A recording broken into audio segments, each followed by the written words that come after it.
नमस्कार दोस्तों, मेरा नाम है विमल सिंह। बालाजी स्टडी अड्डा में आपका स्वागत है। तो सबसे पहले तो सभी को एडवांस में हैप्पी न्यू ईयर। आज 31 दिसंबर जो है वो तारीख है। UP TET C TET super TET के लिए मॉडल पेपर हम आपको करा रहे हैं। तो 18 मॉडल पेपर के अंतर्गत हमने इससे पहले सीडीपी के तरह प्रश्न देखे थे। साइड माई बटन में पिछला वाला वीडियो आपको मिल जाएगा। आज हम देखेंगे इसके 18 मॉडल पेपर के हिंदी के 30 प्रश्न। चलिए शुरू करते हैं। प्रश्न नंबर जो है वो 31 से। प्रश्न आपका है कि बौद्धिक स्तर पर बच्चों में भाषा कौशल की प्रवीणता और व्यापकता का मूल्यांकन करने के लिए आवश्यक जो है वो है। व्यापक के संदर्भ में पूछा गया, व्यापकता का मूल्यांकन करने के लिए आवश्यक है सामान्य शब्दों का अर्थ पूछना, कठिन शब्दों का अर्थ पूछना, सरल शब्दों का अर्थ पूछना, या फिर इनमें से कोई नहीं। तो बताइए इनमें से कौन सा जो है वो सही होगा। आंसर की बात करते हैं ऑप्शन ABCD में से, तो आपका ऑप्शन यहाँ पर सेकंड वाला सही हो जाएगा। यानी कठिन शब्दों का अर्थ पूछना, ये भाषा कौशल की प्रवीणता और व्यापकता का मूल्यांकन करने के लिए आवश्यक है। अगला प्रश्न आपका है कि भाषाई कौशल में शिक्षण का प्रमुख अंग जो है वो क्या है। पहला कह रहा है श्रवण, दूसरा है भाषण, तीसरा है गायन और चौथा है लेखन। तो बताइए इनमें से कौन सा भाषाई कौशल में शिक्षण का प्रमुख अंग है। आंसर की बात करते हैं इन चार ऑप्शन में से, तो आप क्या कहेंगे कि शिक्षण का प्रमुख अंग जो है, पहला ही यहाँ पर सही हो जाएगा श्रवण।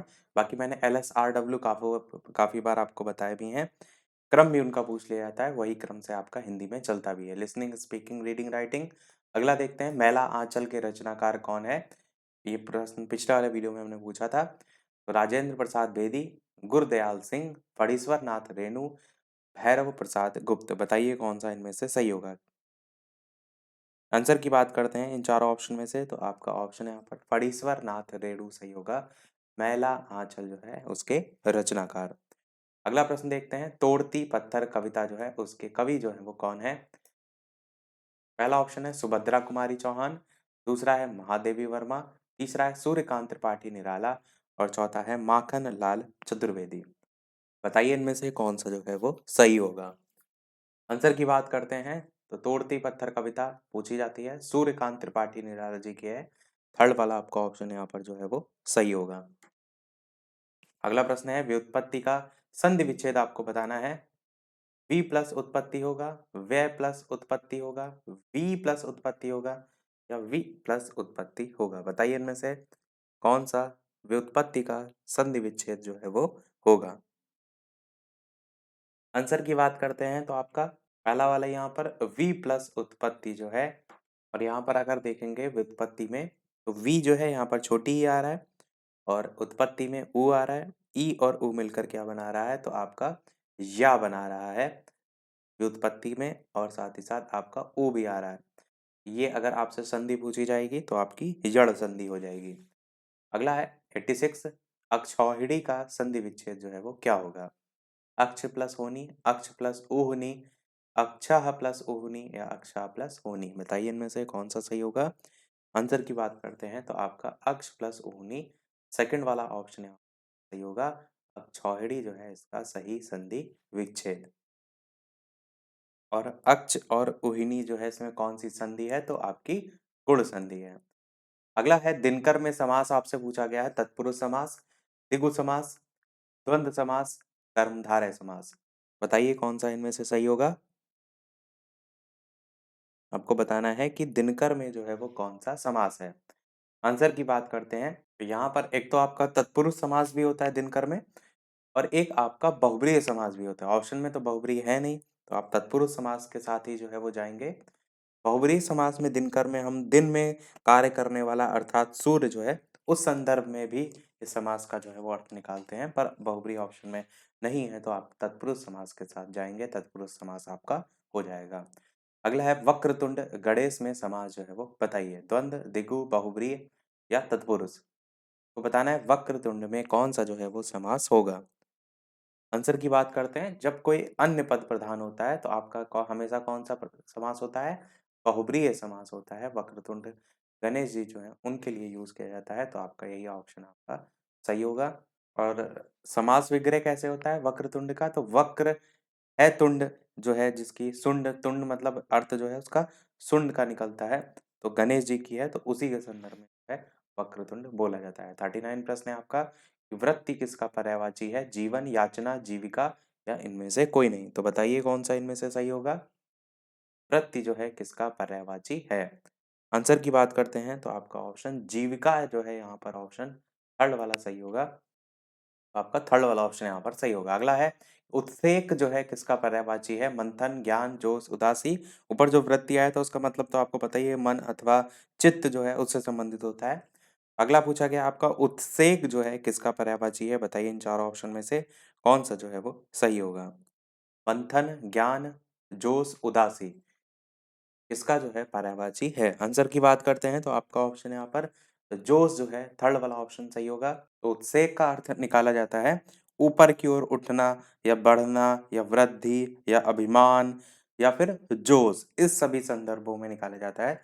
पर्यायवाची आपका थर्ड वाला जोश यहाँ पर सही होगा। 41 प्रश्न है, चित्रक जो है पर्यायवाची आपसे पूछा गया है, किसका जो है वो होता है? बाघ का, हिरन का, बिल्ली का, मछली का। बताइए इनमें से कौन सा सही होगा? चित्रक जो है किसका जो है वो पर्यायवाची होता है? आंसर की बात करते हैं तो चित्रक जो है आपका बाघ का पर्यायवाची जो है वो होता है। पहला आपका ऑप्शन यहाँ पर जो है वो सही होगा। अगला है, उत्कृष्ट का विलोम शब्द जो है वो क्या होता है? अपकृष्ट होता है, व्यर्थ होता है, निकृष्ट होता है या विकराल होता है।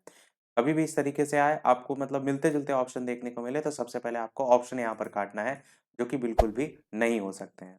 उत्कृष्ट के संदर्भ में आपको या तो अपकृष्ट लग सकता है या निकृष्ट लग सकता है। विकराल तो बिल्कुल ही नहीं होगा। और अगर आप व्यर्थ की बात करें तो थोड़ा बहुत अर्थ निकल सकता है, पर विलोम नहीं होगा। उत्कृष्ट मतलब होता है जो बहुत ही उच्च कोटि की कोई चीज हो, उसके संदर्भ में हम कहते हैं उत्कृष्ट। और व्यर्थ एकदम अपोजिट नहीं आ रहा है, तो अर्थ के संदर्भ में आ रहा है। तो अपकृष्ट या निकृष्ट में से कौन सा सही होगा, ये आपको बताना है। बताइए कौन सा सही होगा। साथ ही साथ वीडियो पसंद आए तो लाइक भी अवश्य करते रहिएगा। अच्छे अच्छे प्रश्न हम इसी प्रकार प्रैक्टिस करते रहें, तो सभी लोग वीडियो को लाइक अवश्य जो है वो करते रहिएगा। आंसर की बात करते हैं तो आपका ऑप्शन थर्ड वाला यहाँ पर निकृष्ट जो है वो सही होगा। उत्कृष्ट का जो विलोम होता है वो निकृष्ट होता है। कई बार अगर आपको ना समझ आए, उससे संबंधित एक एग्जाम्पल खुद से बनाकर देखिए, तब भी आपको जो है वो क्लियर हो जाएगा। अगला है 43, उन्मुख का जो है वो विलोम शब्द क्या होता है? प्रमुख होता है, विमुख होता है या फिर त्रिमुख होता है या फिर सन्मुख होता है। इस तरीके से चार ऑप्शन दे रखे हैं, आपको बताना है कौन सा जो है इससे सही होगा। आंसर की बात करते हैं, उन्मुख का जो विलोम होता है वो आपका होता है विमुख, यानी कि सेकंड वाला ऑप्शन यहाँ पर वो सही हो जाएगा, उन्मुख का विलोम। अगला देखते हैं आपका 44 प्रश्न, उपसर्ग जो है किसका विलोम है? सर्ग, संधि, समास या फिर प्रत्यय। बताइए इनमें से कौन सा जो है वो सही होगा। उपसर्ग जो है उसका विलोम, तो उपसर्ग का विलोम होता है प्रत्यय। उपसर्ग का, उपसर्ग आपके स्टार्टिंग में लगते हैं, प्रत्यय लास्ट में, ये इसका विलोम होता है। 45 प्रश्न, स्त्री जिसे उसका स्वामी प्रेम ना करे वो क्या कहलाता है? दुर्भगा या फिर स्वकीया या फिर परकीया या फिर प्रेम विहिता। अनेक शब्दों के लिए एक शब्द से ये क्वेश्चन आपका पूछा गया है। बताइए इनमें से कौन सा जो है वो सही होगा।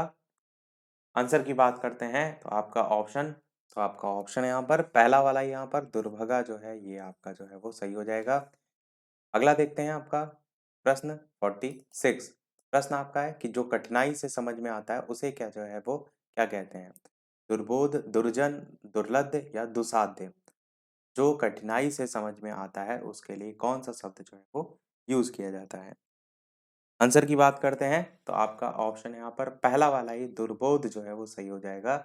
और बोध यहाँ पर वर्ड आ रहा है, उससे भी आपको समझ में आ रहा है कि समझने के संदर्भ में जो है आपका, जो आपका दुर आगे लग गया है वो इसमें ना को दर्शा रहा है, जो कठिनाई से समझ में आता हो उसके संदर्भ में। दुर्जन, दुर्लभ और आपका दुसाध्य जो है ये सब यहाँ से हट जाएंगे। 47 है, केला का तत्सम शब्द क्या होता है? केल, कदली, कदला, हस्तिफुल। बताइए कौन सा इनमें से सही होगा। केला का तत्सम शब्द जो है वो बताना है। संस्कृत में आपको पता है केला को क्या कहते हैं? तो कदली फलम कहते हैं, और कदली फलम से आप आंसर तक पहुंच सकते हैं। तत्सम में यानी संस्कृत में से कदली कहते हैं, यानी कि तत्सम रूप इसका कदली जो है वो आपका हो जाएगा। 48 प्रश्न है, नेवला का तत्सम शब्द जो है वो क्या होगा? नेवला होगा, नकुल होगा, नकुला होगा या नवला होगा। तो बताइए नेवला का तत्सम शब्द जो है वो क्या होता है? आंसर की बात करते हैं इन चारों ऑप्शन में से, तो आपका ऑप्शन पहला वाला यहाँ पर नेवला जो है ये, और ऑप्शन सेकंड वाला जो नकुल है ये, इन दोनों में कंफ्यूजन ज़्यादा होती है। नकुला तो आपका नहीं होगा, नवला बिल्कुल नहीं होगा। नेवला और नकुल में से आंसर की बात करते हैं तो नकुल आपका होता है नेवला का तत्सम शब्द। सेकंड वाला आपका ऑप्शन यहाँ पर जो है वो सही होगा। 49 प्रश्न है, निखिल में कौन सा उपसर्ग प्रयुक्त हुआ है? नी, निर, या निस बताइए। यहाँ पर निर और निस इनमें कंफ्यूजन हो सकती है। निखिल है तो नी भी हो सकता है। आ तो आपका बिल्कुल नहीं होगा, उपसर्ग पूछा गया है इसलिए। तो बताइए इनमें से कौन सा सही होगा। तो आंसर की बात करते हैं इन चारों ऑप्शन में से, यानी कि इन तीनों ऑप्शन में से, तो आपका ऑप्शन यहाँ पर नी वाला जो है वो सही हो जाएगा। निखिल जो है उसमें उपसर्ग आपका कौन सा है? तो नी है, पहला वाला यहाँ पर सही होगा। अगला है आपका 50 प्रश्न कि परिकीर्ण जो है उसमें किस उपसर्ग का प्रयोग जो है वो हुआ है? परि, पा, प्र या पर, इस तरीके से चार ऑप्शन दे रखे हैं। आपको बताना है इनमें से कौन सा जो है वो सही होगा। आंसर की बात करते हैं तो परिकीर्ण में आपका परि उपसर्ग है, पहला वाला यहाँ पर ऑप्शन बिल्कुल सही होगा। 51 प्रश्न है, कठिन परिश्रम करने वाला इसके लिए कौन सा मुहावरा जो है वो प्रयुक्त होता है? बंधुआ मजदूर, कोल्हू का बैल, अल्लाह की गाय या धोबी का गधा। कठिन परिश्रम करने वाले के लिए कौन सा मुहावरा यूज किया जाता है? तो आप सभी जानते हैं इसके लिए यूज किया जाता है कोल्हू का बैल होना, तो सेकंड वाला यहाँ पर जो है वो सही होगा। 52 प्रश्न है, कमर कसना मुहावरा जो है उसका सही अर्थ क्या होता है? सतर्क रहना, दंडित करना, दृढ़ निश्चय करना, परिश्रम करना। बताइए इनमें से कमर कसना मुहावरे का सही अर्थ जो है वो क्या होता है? आंसर की बात करते हैं इन चार ऑप्शन में से, तो आपका ऑप्शन यहाँ पर थर्ड वाला यानी कि दृढ़ निश्चय करना जो है वो सही होगा। कमर कसने का मतलब होता है दृढ़ निश्चय करना। 53 प्रश्न आपका है, खून खौलना का अर्थ जो है वो क्या होता है? सांस तेज होना, थक जाना, बहुत गुस्सा होना या विवेकहीन होना। बताइए इनमें से कौन सा सही होगा? खून खौलना का अर्थ। आंसर की बात करते हैं तो आपका ऑप्शन बहुत गुस्सा होना यहाँ पर जो है वो सही होगा। खून खौलने का अर्थ होता है बहुत गुस्सा होना। 54 प्रश्न आपका, वर्तनी आपको यहाँ पर सही शुद्ध छाटनी है। चार प्रकार से यहाँ पर जो है प्रत्युत्तर या प्रत्युत्तर इस तरीके से लिखा हुआ है, आपको बताना है इनमें से कौन सा जो है वो सही यानी कि शुद्ध वर्तनी वाला शब्द है। आंसर की बात करते हैं तो आपका सेकंड वाला यहाँ पर प्रत्युत्तर जो है वो सही लिखा हुआ है, तो ये आपका जो है यहाँ पर बिल्कुल सही होगा। अगला देखते हैं आपका 55, इनमें से सही वर्तनी आपको काटनी है। अतिशयोक्ति जो है वो चार प्रकार से लिखा हुआ है, आपको बताना है कौन सा इनमें से सही होगा। अत और अते वाला तो बिल्कुल ही कट जाएगा, तो बिल्कुल ही नहीं होगा। अतिशयोक्ति एक ये लिखा है, एक ये लिखा है और एक ये लिखा है, तो ये भी आपका नहीं होगा। मात्रा आपकी जो है वो लगती है, तो आप क्या कहेंगे? फर्स्ट या सेकंड में से आपका पहला वाला यहाँ पर अतिशयोक्ति जो है वो सही होगा। अगला देखते हैं आपका 56, रौद्र रस का स्थायी भाव क्या होगा? भय, घृणा, क्रोध, शोक। चार ऑप्शन है, बताइए इनमें से कौन सा सही होगा। रौद्र रस का स्थायी भाव जो है वो क्या होगा? भय, घृणा, क्रोध, शोक। आंसर की बात करते हैं तो आपका रौद्र रस का स्थायी भाव होता है क्रोध, थर्ड वाला यहाँ पर जो है वो सही होगा। अगला देखते हैं आपका 57, किस छंद का पहला और अंतिम अक्षर एक सा होता है? चौपाई, सोरठा, कुंडलिया या फिर मालिनी। बताइए इनमें से कौन सा सही होगा। कौन सा छंद है जिसका पहला और अंतिम अक्षर जो है वो एक सा होता है? आंसर की बात करते हैं तो आप कहेंगे कि कुंडलिया जो है आपका यहाँ पर जो है वो सही होगा। कुंडलिया में जो है आपको सेम देखने को मिलता है। टोटल कुंडलिया में कितनी मात्राएं होती हैं? तो आपकी 24 मात्राएं होती हैं। और किन से मिलकर कुंडलिया बनता है? तो आपका दोहा और रोला से मिलकर के बनता है। ये आपको पता होना चाहिए। टोटल इनमें अगर बात करें कितने आपको पद देखने को मिलते हैं या चरण देखने को मिलते हैं, तो टोटल 6 चरण जो है इसमें होते हैं, जिसमें आपके दोहा और रोला के होते हैं। अगला देखते हैं 58 प्रश्न, दोहा में कितने चरण होते हैं? 2, 4, 6 या 8। बताइए कौन सा इनमें से सही होगा।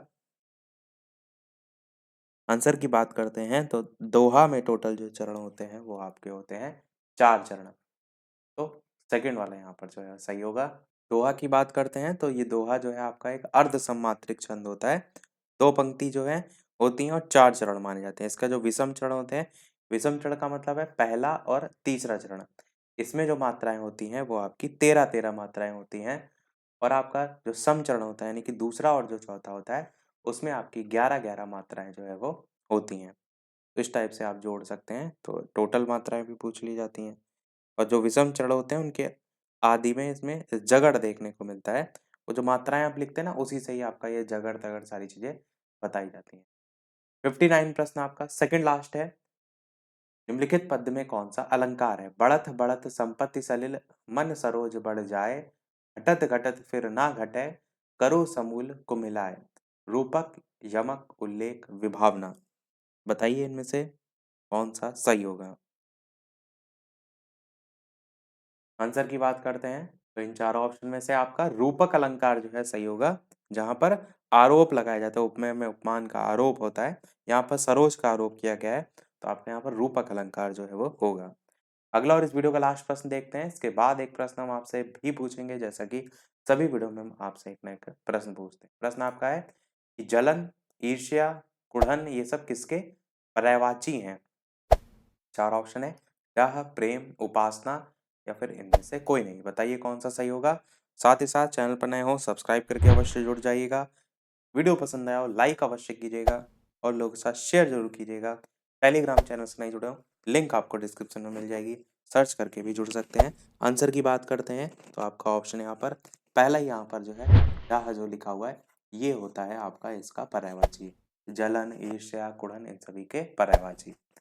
सभी प्रश्न हुए हमारे समाप्त। अब एक प्रश्न आपके लिए भी, जैसे कि सभी वीडियो में हम आपसे एक ना एक प्रश्न पूछते हैं। तो ये है आपका इस वीडियो का प्रश्न, जिसका आंसर वीडियो के मेन कमेंट में टाइप करके आपको बताना है कि किस देश में सर्वप्रथम अम्लीय वर्षा जो है वो हुई थी। पहला ऑप्शन है नॉर्वे 1973, दूसरा ऑप्शन है स्वीडन 1972, तीसरा ऑप्शन है इंग्लैंड 1970 और चौथा ऑप्शन है फ्रांस 1970। इन चारों में से कौन सा सही होगा? अपना आंसर वीडियो के मेन कमेंट में टाइप करके बताइएगा। लाइव टाइमिंग दो है, दोपहर के 3 बजे, शाम के 8 बजे, तो लाइव आकर भी वीडियो आप देख सकते हैं, प्रश्नों की प्रैक्टिस कर सकते हैं। तो आज के वीडियो में इतना ही रखते हैं, मिलते हैं अगले वीडियो में कुछ नए प्रश्नों के साथ, नए टॉपिक के साथ। तब तक के लिए नमस्कार, जय हिंद।